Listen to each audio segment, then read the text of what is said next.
mình nè.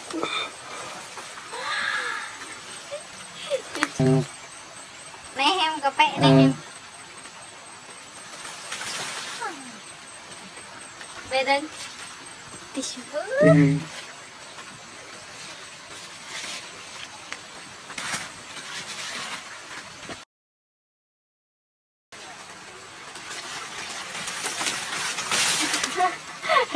Rực lên.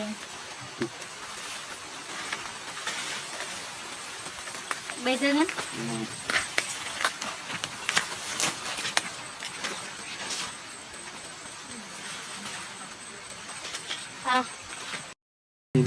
Hello mọi người. Hôm nay mình đi hái dừa. Dừa rừng mọi người.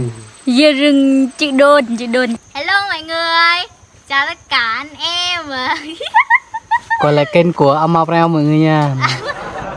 Của Trăn TV nha mọi người. Bye. Bây giờ mình về. Bye bye. Hãy subscribe cho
kênh Ghiền Mì Gõ